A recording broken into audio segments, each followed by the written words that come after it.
Breastfeeding your baby didn't turn out exactly how you had planned, and you need to at least partially formula feed your baby. Or perhaps that was the plan all along, but you want things to be different with your second child. This time, your plan is to breastfeed your baby for as long as possible. Well, that's easy to say, but how difficult is this transition? And what tips can help you along the way? Today, we're talking about breastfeeding after formula feeding your first baby. We're the Boob Group.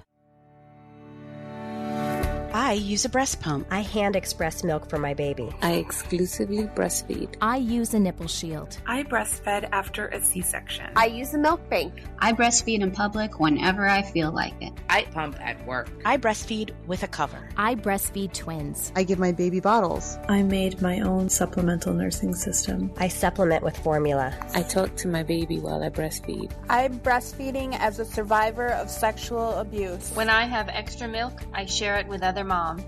We are equal. We are the Boob Group. Welcome to the Boob Group. We're here to support all moms wanting to provide breast milk for their babies. I'm Sunny Galt, and I'm leading today's conversation with a few other mamas, which you're going to meet in just a second. Are you a member of the Boob Group Club? You'll get bonus content after each episode. You'll also get PDF transcripts of all of our shows and much more. You can visit newmommymedia.com for more information. And if you're listening to our shows through iTunes or through our own iOS app, then we would love for you to leave us a review. It's the best way for new parents to find out about our shows. And leaving reviews, if you've never done that before, super easy to do. There's a ratings and review section if you look for that. And I believe you can leave it too on the iOS app. It comes built into your iPhone for all of you iPhone users out there. So super easy to do, or through the iTunes if you access iTunes through your computer. Easy to do it that way as well. All right, so let's meet the mamas joining our conversation today. Ladies, tell us a little bit about yourself and your family, and also let us know more about your experience with breastfeeding and formula feeding. So Graham, let's start with you. Hi, my name is Graham, and I have two kiddos. Andrew is almost 3, and Rory is 5 months. I tried my hardest to breastfeed with Andrew, and it didn't work for a variety of reasons. I had so much milk. Like, I can't even explain to you guys. So much milk. And this poor little baby, he just could not keep up with the amount that was coming out. I also had really bad postpartum depression and a lot of really bad hormonal swings. And it all just kind of hit at the same time. So pretty much every time I tried to breastfeed or to pump, I started sobbing, just crying uncontrollably. And I wanted to do it so bad, and it just never really worked out. So I ended up pumping for a couple of months, and then we just switched to formula, mostly for me, not really for him, but for me and my mental health, for me to be okay. And then got pregnant again, and I really wanted to do it again. But this time I told myself, okay, if it doesn't work, it doesn't work, and it's okay. And I tried to go into it as clear-headed as possible. And she eats like a champ. This kid eats like it is her job. And it's actually healed a lot of the issues that I had from breastfeeding the first time. It's been wonderful. So it can totally work. Yeah, that's awesome. Shelly, tell us a little bit about your experience. Hi, I'm Shelly Rogers. I am married to Nathan, and we have 3 daughters. Coraline is 6, Nora is 3, and Marigold is 8 months. And with Coraline, I formula fed and nursed her. I nursed her exclusively until she was about 4 months old and started having issues with my supply. That could have been pump related, and it could have been just my lack of education related. I'm not real sure. So I formula fed or supplemented with formula for about 10 months or so, maybe not quite that long. And then when I had Nora, I decided that I was not going to stress out about nursing, or rather I wasn't going to stress out about my milk supply, and actually I continued to nurse Coraline until she was, I believe, 5. And so when Nora came along, I was tandem nursing and had a huge supply. So I was actually able to donate milk the whole time I nursed Nora. And then when Marigold came along, again, I have a big supply, didn't have any need to supplement with her. And up until about a month or so ago, I was donating milk. So that's kind of what makes me think I may have sabotaged myself and not realized it with Coraline, because I had such an abundance of milk with Nora and with Marigold. That's awesome, though, that you had that the second time around. And we'll dive into that a little bit more in the conversation because Helen might be able to shed some light on that. So, Helen, you're a mama as well. You're also the expert for our episode today. But tell us a little bit more about your role as a mom. Who are you a mom to?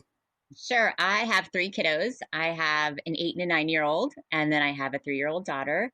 They're all breastfed, but not exclusively, especially my first one who did go exclusively to formula at 10 months. So I have some experience both ways. And my experience with switching to formula after seeing my supply dwindle is kind of what gave me the inspiration to start Milkies and to talk to moms about breastfeeding and kind of share good information, share the data about how we can meet our breastfeeding goals, because I didn't really have a clue. And I think like a lot of the other moms that are on the podcast today, I sabotaged myself and didn't even realize it. And I think that was the most frustrating part. I think we all kind of do that. There might be a common denominator as we continue with our conversation today, because I can relate to that too. So you guys know me, but I'm Sunny and I have 4 kids of my own. And I was not happy with the way things turned out with my first 2 children, both singleton babies. My last 2 are twins. And so with my boys, now ages 5 and 3, I think with my 5-year-old, I really didn't know much about breastfeeding. Kind of sounds silly because we were doing these podcasts, but I was just kind of learning about how the whole thing works. And honestly, until you've got a baby to practice on, it's all in theory. I mean, you really don't know until, because every baby is just so different. And so really with my first 2 boys, I would say I breastfed for an average of 6 months, but that was even incorporating formula into the mix. And then after 6 months, I pretty much just gave up and went straight to formula for those last 6 months before we incorporated more foods and things of that sort. So I was really unhappy with that.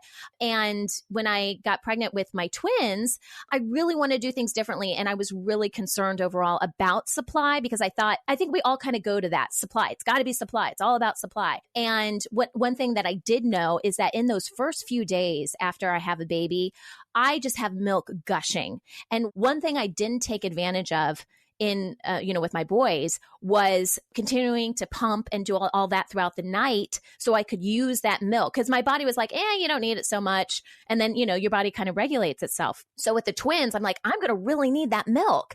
And so once I established kind of a pattern of, it kind of sucked in the beginning, but I had to like pump throughout the night and whatever, then I was able to have enough milk for both babies and never had a supply issue. So I'm kind of in the boat with you ladies that, I originally kind of blamed it on supply with my boys. And I don't know that that was necessarily the case. And I'm sure we'll talk about that a little bit more. So ladies, thanks so much for joining our conversation. We're going to take a quick break and we'll be right back.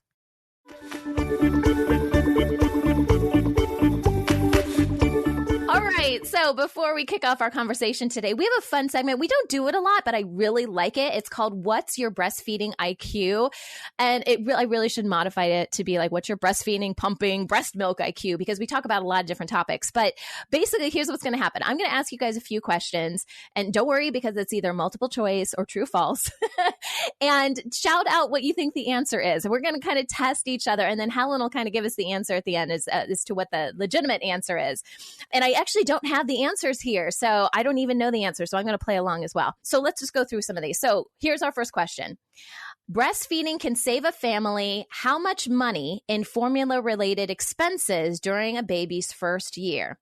A, at least $4,000. B, $477.62. C, formula doesn't cost much more than breastfeeding. Or D, over $1,200. What do you guys think? A, B, C, or D? I just like how specific B was. I think it was funny. I don't think it's the right answer, but that just made me laugh. I don't think that that's the right answer either. It just cracked me up. Oh, that's when shopping at Costco. No. Okay, well, so what do you guys think? What's your favorite answer? I think A, probably. A? What was A again? A was $4,000, at least $4,000. Oh, I would say at least A, yeah. Yeah, I'm going to go with A too. Helen, what do you think? Well, the data that I see is right around $1,500 actually when you're just looking at the cost of formula. But there's a lot of ancillary expenses that go along with formula. Of course, we have our bottles and nipples. We have, our bottle warmers, and we have all these other things that go along with formula feeding. So it could definitely be as high as $4,000. But I've seen the math worked out to be right around the $1,500 range just for the formula. We had to give my son really specific formula because of some tummy issues that he had. So I know it was way more than that. Yeah. That's a really good point. I think it would probably depend a little. Yeah, for sure. For sure. But the point is, it costs a lot of money to formula feed your baby, right? So that is a benefit of breastfeeding for sure. Okay, so next question. Breastfed babies have a reduced risk of A, diarrhea, B, ear infections, C, allergies, or D, all of these things. All of these things. All of these. D on that one. Right. Yes. Plus a whole alphabet of other benefits as well. So we could probably go to Z with everything that breast milk really helps out with. Awesome. Okay, next question. A breastfeeding mama needs to space feedings so her breasts have time to refill. Is this true or false? Oh, that's false. False. I would say false. You're constantly making milk. Milk is in a constant state of creation. So you could nurse your baby constantly. He would just be getting, a small stream of milk without the buildup. But yeah, your cells are always producing. All right. And last question. A woman typically produces the same amount of milk from each of her breasts. True or false? False. I'll say false because I've seen the proof of that. Oh my gosh, so false. Extra the lopsided boob effect. Is that what you're talking about? Yes. Actually, I'll pump, and one side will get 4 ounces, and the other side will consistently get half of whatever the other side does. Yes. Right is always double, left is always half. I'm the opposite of you, but okay. Helen, is there anything to elaborate on that one? Yeah, right on. Well, lactation works on supply and demand, and that can work on either side as well. I mean, demand doesn't happen bilaterally. It happens on the side the baby's nursing from. So sometimes your baby prefers one side to another, or the internal structures of the breast can have some different convoluted twistiness that can make it more difficult for baby to get milk from one side or another. So there's a lot of things happening inside the breast that we don't get to see going on, but definitely can affect how much milk is made and how much is extracted. You know what's funny? What you just said totally reminded me. When my twins nurse, because I'm tandem feeding my twins most of the time, because when one sees that the other's nursing, they have to have a piece of the action.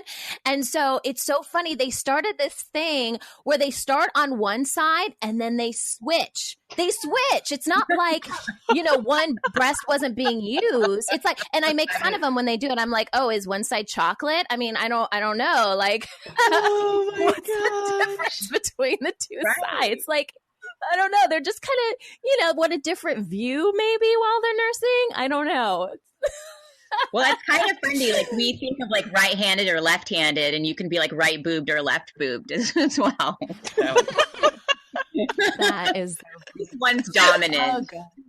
All right, so that wraps up our breastfeeding IQ quiz. Hope you guys had some fun with that, and we're going to take a quick break. We'll be right back.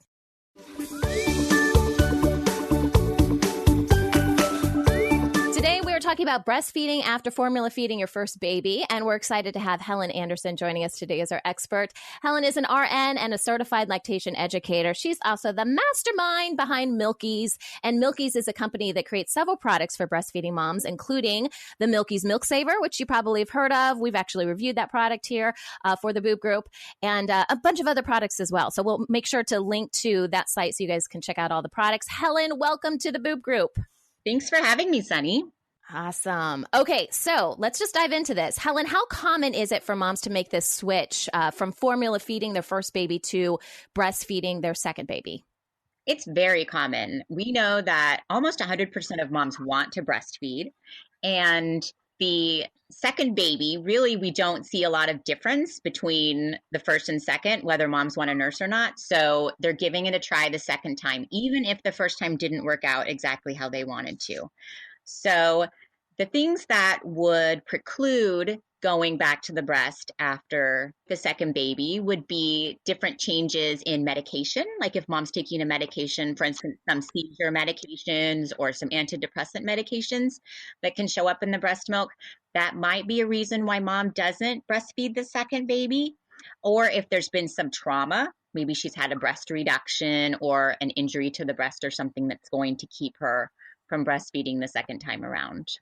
So if moms don't have any experience with breastfeeding at all, their first baby was completely formula fed, is there any additional advice that you would give a mom that had a completely formula fed baby in coming into, this situation, since it is going to be a little bit, outside the box for them? Well, even if they haven't breastfed, they have dealt with breast milk, right? Unless somebody has a problem with insufficient glandular tissue or some other hormonal issue, even if they didn't breastfeed, they had engorgement, they dealt somehow with breast milk, whether it was binding their breast to kind of make that go away, and then they continued to formula feed, or, however they manage their milk coming in. Because whether or not you breastfeed, almost all of us do have milk come in. So with any mom, yes, take a breastfeeding class. We know the data shows that moms or parents, it's most effective when you have a partner there with you, that take breastfeeding classes have a much higher rate of success at achieving their breastfeeding goals, simply because they know what to expect.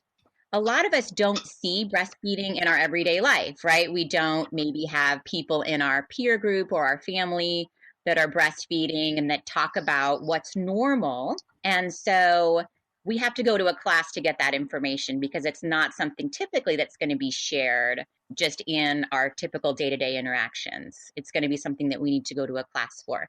So we definitely recommend that any mom that hasn't breastfed, or a mom that maybe breastfed and wants to exclusively breastfeed on the next time around, that she definitely go to a class, definitely get some good information and be prepared. We know that moms that go into the delivery room prepared to breastfeed with that information and that know-how before they have their baby are much more likely to meet their goals. So definitely be ready. Okay. All right, mamas, let's get you guys involved in the conversation. So let's talk a little bit about why you ladies decided to make the switch, or, it may have been something that you were struggling with breastfeeding the first time around. So let's dive into this a little bit. Graham, why did you make the switch? Well, I had always really wanted to breastfeed. I was that little girl who was like 5 who was breastfeeding my baby dolls. That was part of what I thought being a mom was. And it was important to me. It was one of the things that was in my head when I was daydreaming about what it was going to be like to have children. That was one of the pictures I had in my head, and I wanted it.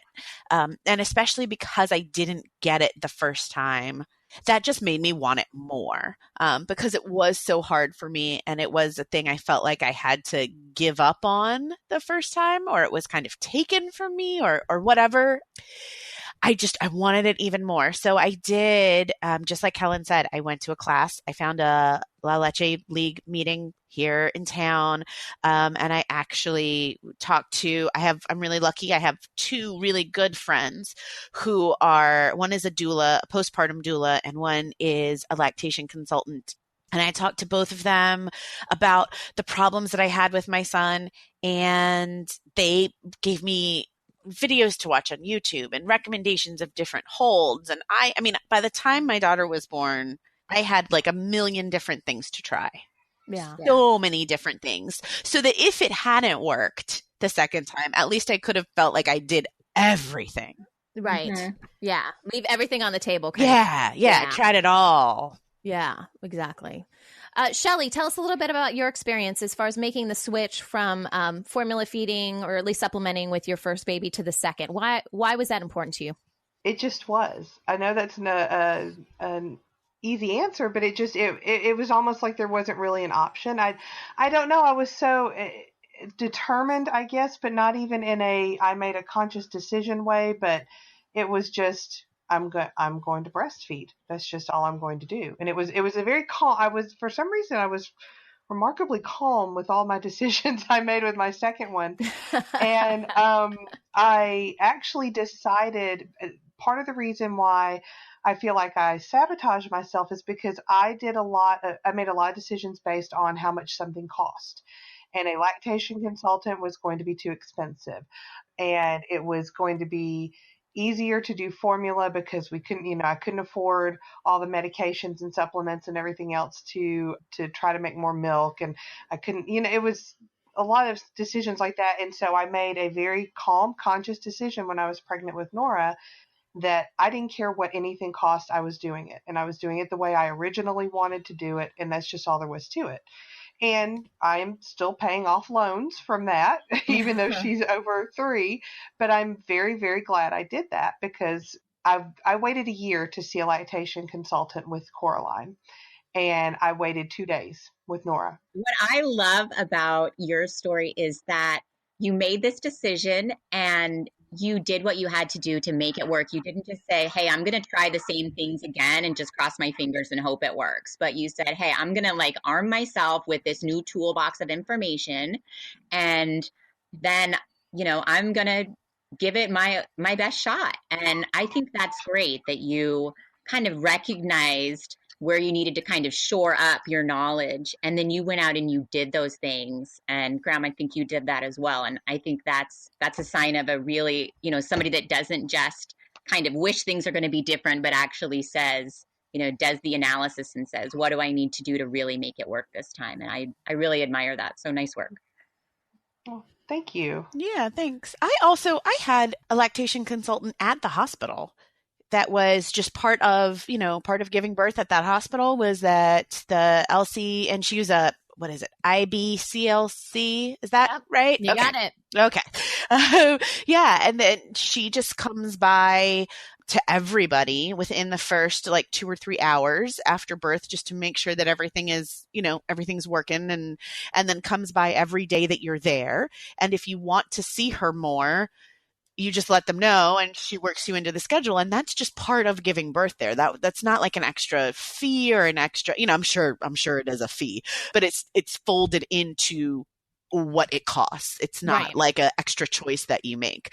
So it just makes me, sad that other people are paying, that Shelly had to pay extra for that. Well, at the hospital I delivered at, they do have an IBCLC, and she's actually helped me with all 3 kids. Okay.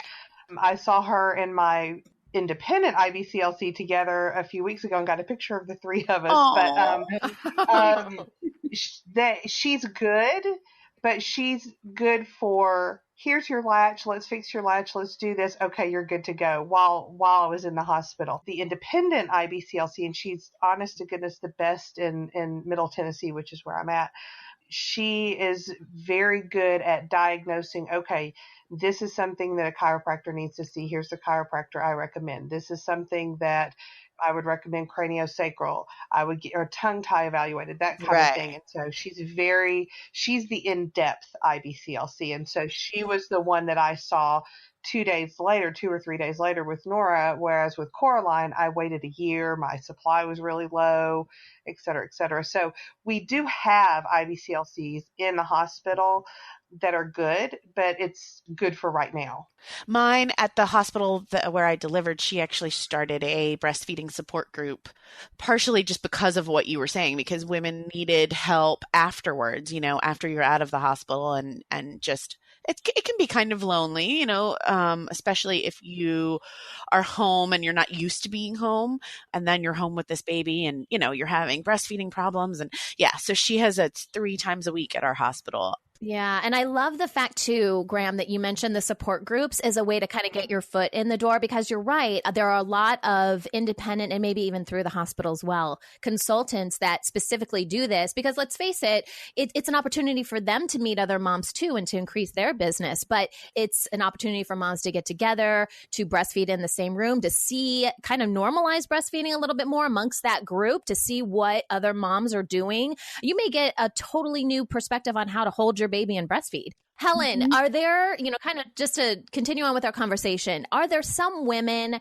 that, in formula feeding their first baby that you would recommend actually stick with formula? I know that's kind of a controversial topic because we all want to think that we should be able to breastfeed and stuff, but are there specific situations that you can think of now where it might be best for mom to continue on the path of formula? Well, we always recommend donor milk.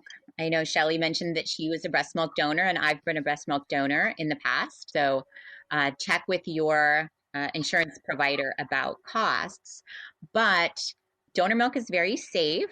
Moms with an oversupply donate their extra milk, and then it's pasteurized and divided up into sort of serving sizes. And then it's distributed to moms that need it. So that's kind of the first choice after mom's own milk. And then if that's not a possibility for whatever reason, then formula can be the best choice for moms that maybe have, like Graham was saying, postpartum depression issues, where caring for a newborn, I don't care who you are, in the best situation, caring for a newborn is so exhausting, so stressful. And for some moms to add breastfeeding onto that is just not a good situation. And it kind of torpedoes the whole joy of having a new baby, the whole postpartum experience. And so for those moms, go ahead and make the switch to formula, because the flip side of continuing to force yourself to breastfeed is more of a detriment, more of a risk to baby's health than anything that can be provided by formula. So bottom line is really we want baby to be fed. And if for whatever the situation is, if that's not possible, then of course formula is going to be your best bet. And we always want baby to be healthy, taken care of. And that means mom's healthy as well. And if breastfeeding is causing her mental health to go downhill, then she's going to make some other choices in caring for her baby that may not be in their best interest as well. So we always want to look at what's best for mom and baby. And a lot of times that is breastfeeding. Breastfeeding is the mom's goal, and that's best for the dyad. That's good for the pair, the mom and the baby. But if mom is feeling too stressed out from breastfeeding, then formula is going to be your best option. Okay. Well, deciding to make the switch from formula to breast milk is one thing, but following through with that decision, that can look completely different, and it can prove to be challenging. So we'll discuss some ways to prepare for making that switch when we come back.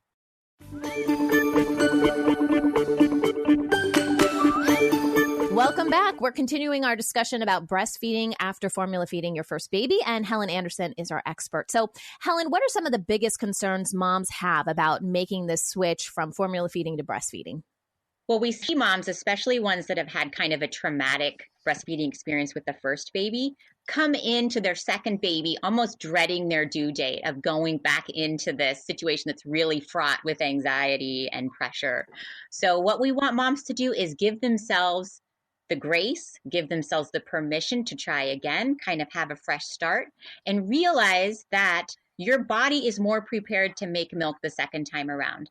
Research shows that moms on their second babies make 30% more milk in the first week than moms that are on their first baby. So our bodies are preparing us for the second baby to make milk faster. Our cells are already programmed to go ahead and do that. So that's kind of setting ourselves up for success with the second baby. The other thing is moms are sort of more able to identify issues and go ahead and address those early. So if they want to kind of have a different experience the second time around, just realize your body's more prepared.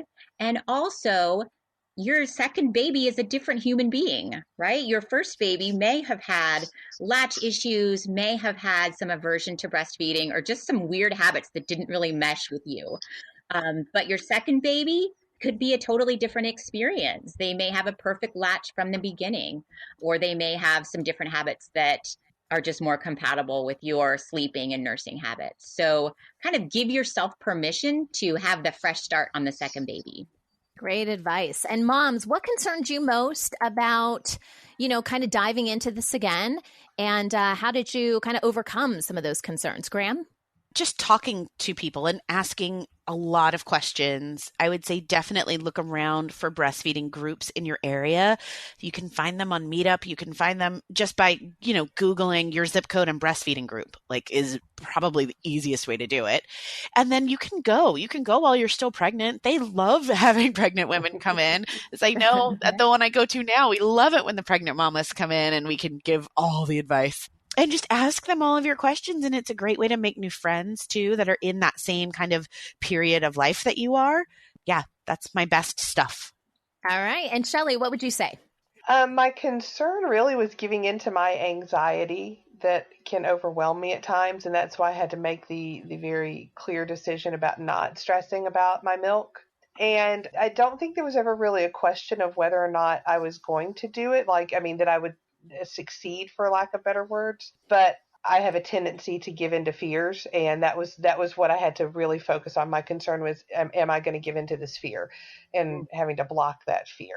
Yeah, there's a lot of fear that's kind of tied into this. And I think we're sometimes we're our own worst enemy, and that stress. We actually did a whole episode about stress and breastfeeding because that can totally impact supply and your letdown and all this kind of stuff.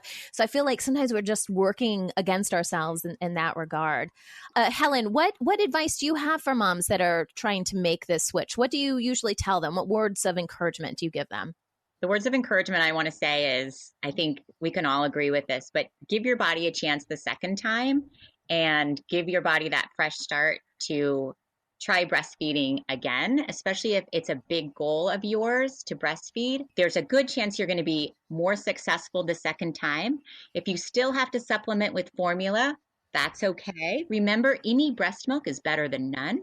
So if you're breastfeeding, but you're finding that for whatever reason, your supply isn't keeping up with your baby's demands, do what you can to increase your supply, pumping during the night, feeding on demand, try some different herbs. But in the end, we want baby to eat. That's the most important thing. So like Shelley said, try not to stress out about your supply. Get your to-do list there and then follow through with that. Awesome. And Mama's last question, any last words of advice that you would give other moms out there that are kind of going through this right now? Graham? Don't be scared because of whatever happened the first time. And if you're worried about it, reach out for as much help as possible. Okay. Anybody else have any thoughts? Shelley, go ahead. I agree with Graham. Reach out for help, have a support system ready. I went to a lot of La Leche League meetings. I had my IBCLC in place and let her know, I might need her. And this may seem kind of odd, but this has helped me actually with all three, is I expressed colostrum before I ever went into the hospital to have the babies and froze it. And whenever I started getting stressed in the hospital about not being able to nurse, not getting them to latch, I knew that I had frozen colostrum there so that they wouldn't need a bottle. And it made it easier for me to calm them down to try to get them to latch in the hospital. So I tried to start off at the very beginning with not a crutch, but something to help. That is genius. That is genius. I have never heard of frozen colostrum before. Oh, really? I read it in Ina Mae Gaskin's breastfeeding book. See, of course you did. She's a genius. Oh my gosh. My mind is just blown right now. Why did I not think of that? Well, the nurses were super, super supportive of that. And actually with my last one, she's a little bit more high needs. And I was able to tell them, yes, please take her to the nursery so I can get 2 or 3 hours of sleep. Here's the colostrum. Do whatever you got to do with it. I'm going to rest for a few minutes for a couple of hours. But that's what I try to tell any new moms is all you need are the little bitty medicine syringes.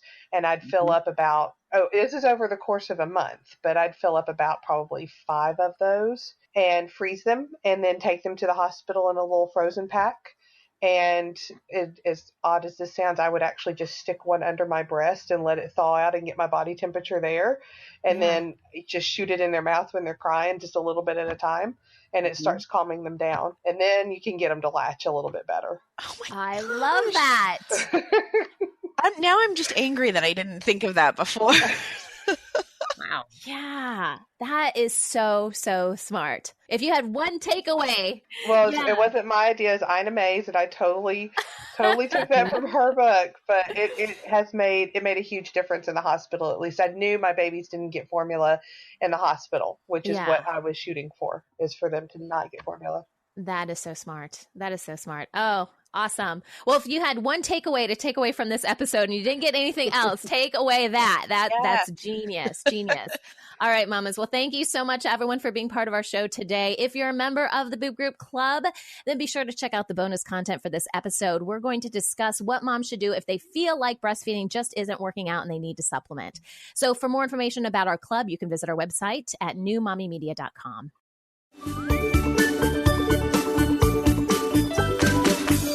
So before we wrap up our show today, we have another segment that we do called Mama Hacks. And we're always looking, this was actually a segment that was inspired by a listener that was sending us like little tips when she would pump for her baby. She's like, hey, your listeners might be interested in this. This is what I do. And I thought, we have to make a whole segment out of this. So it's called Mama Hacks. And so if there's something that you do when you're breastfeeding your baby or you're pumping for your baby, or like a little trick, a little hack that just makes the process work a little bit more easy for you, send those in. So we have one, and this was actually a response. If you guys have heard of the Smart Mom app, this is an app that I use, and I hop on there when I have general questions that I just want to ask other moms about, and I don't want to like post it to Facebook or whatever. It's a free app, but it's really great because there's a bunch of moms on there, and you can post whatever. It doesn't have to be just breastfeeding related. It can be about, you can be pregnant and post questions, but it's all moms that have fairly young kids, and you can post whatever your question you want. And then other moms just kind of chime in. So if you're looking for that mom-to-mom support without having to go to a playground, like this is a really good idea. So we posted, some questions there, and Jackie K said this is her mama hack. She said, when pumping, I use a little nipple butter to help with friction. She said she also drinks tons of water to help her produce more as well. And I think that is so, so smart. And I just wanted to kind of throw it out there to our mamas. Have you ever used nipple butter? Has that helped at all in the process? I know we have some pumping moms here. Graham? I actually don't use nipple butter. I use coconut oil, and I keep it in the fridge so it is nice and cool when I put it on. And it feels so good.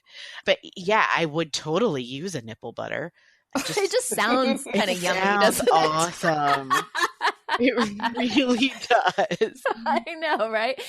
Shelly, do you use anything like this when you're pumping? Coconut oil, actually, just like Graham. And I didn't think to put it in the fridge, and that does sound really wonderful, actually. I'm definitely doing that from now on. Yes, just nice and soothing, right? Yes. Absolutely. Well, this is a great mama hack. Jackie, thanks so much for sending it in. If you guys have a hack that you want to share with our listeners, we would love to hear that. You can email us through the contact link on our website at newmommymedia.com. The best way, I think, to submit for these types of segments is, again, go to our website, but there's a gray banner on all the pages for our website that says send voicemail. And you can actually use the microphone on your computer to send it that way. And that way we can hear your voice, because I love getting these stories, but I really want to hear, like literally hear your voice. It just brings your story to life so much more. So if you want to submit, that's the best way to do it, through our website. All right, that wraps up our show for today. Thanks for listening to the Boob Group. Don't forget to check out our sister shows, Preggy Pals for expecting parents, Newbies for newly postpartum moms, Parent Savers for moms and dads with toddlers, and Twin Talks for parents of multiples. This is the Boob Group, where moms know breast. This has been a New Mommy Media production. The information and material contained in this episode are presented for educational purposes only. Statements and opinions expressed in this episode are not necessarily those of New Mommy Media and should not be considered facts. While such information and materials are believed to be accurate, it is not intended to replace or substitute for professional medical advice or care, and should not be used for diagnosing or treating healthcare problem or disease or prescribing any medication. If you have questions or concerns regarding your physical or mental health or the health of your baby, please seek assistance from a qualified healthcare provider.